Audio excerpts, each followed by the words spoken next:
Hi, I'm Randy Neiswonger, CEO Community Hospital. Welcome to this edition of Community Beat. Today I have Brian. Brian, good to see you. Can you tell the viewing audience a little bit about what you do here at Community Hospital? Sure. I'm Brian Sluiter. I'm a construction manager for Powers Health. I watch over and help manage the construction projects from design to completion. And today we're looking at the crane, the tower crane that's just been erected for the new 5-story MOB building that we're constructing just west of the parking garage. So the building's going to be 5 stories. It's a concrete structure with the precast panels that will match very closely to the parking garage. The intent of the project is to take a lot of the outpatient services from the main hospital and move it into the MOB building that will be outpatient center and allow services in the hospital to grow in the future. So, how many square foot is this going to be? 125,000 square feet, so it's about 25,000 a floor. My understanding is that there are opportunities to expand it even further in the future after you put some ground infrastructure in. Yeah, we've put 75 caissons, 75 feet into the ground in order to support the structure that is able to expand to a 6th floor.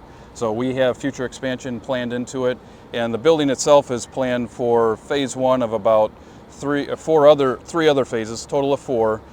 For the entire project. So can you tell us where it's situated on our campus? So it's more on the south end to the west of the parking garage, between the parking garage and Calumet Avenue, and it's just north of the main south lot. So it puts it nice, easy access from Calumet Avenue, and it will be connected to the parking garage and connected to the hospital in that way. Now there's a building there currently, is our 800 MacArthur. As the future expansion occurs and the phases occurs, what's going to happen to that building? That single-story building will end up going away over time. But currently it'll remain in place for our current services that are in the building. So you mentioned that we're moving programming from the main hospital to the new MOB. Can you just kind of give us cliff notes on some of those transitional programs that are going to occur? So on the 1st floor, we're going to take physical therapy from the ground floor. So instead of having to go down into the ground floor, you'll be on the 1st floor here. Great access for our patients. We're adding an MRI and a CT to the 1st floor. And we also have audiology moving to the 1st floor. 2nd floor, we're putting in non-invasive cardiology, which is currently on the 2nd floor of the existing MOB. So they're just going to relocate to the 2nd floor here. EP clinic will be on the 2nd floor. Cardiothoracic and vascular surgery will be on the 2nd floor as well.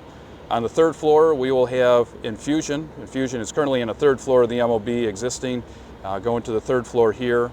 We will also have neurodiagnostics and a sleep study clinic as well.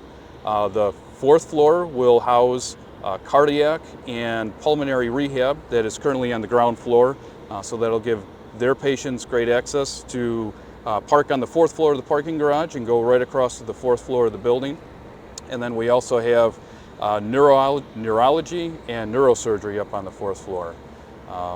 And we will also be moving the wound clinic from the 4th floor of the existing MOB to the new MOB here. And then we have mechanicals up on the 5th floor and some shelf space to expand into. So the big question is when is it going to be done?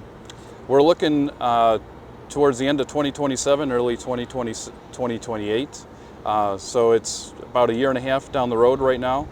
There's been a lot of work that's been happening so far. It doesn't look like there's a whole lot, but we had to relocate NIPSCO services to the 800 MacArthur building in order to clear out the parking lot. And a lot of the deep caissons took a little while as we struggled through some challenges with the soil conditions. Yeah, the weather has been challenging this year specifically, and it continues on even most recently this week. But I really appreciate your team's commitment to making sure this stays on track. I think we're doing a really good job. I'm excited about the end product, and I appreciate everything you do to oversee the project, Brian. Thank you for joining me on Community Beat. Thank you, Randy. We're going to see you guys next time on Community Beat.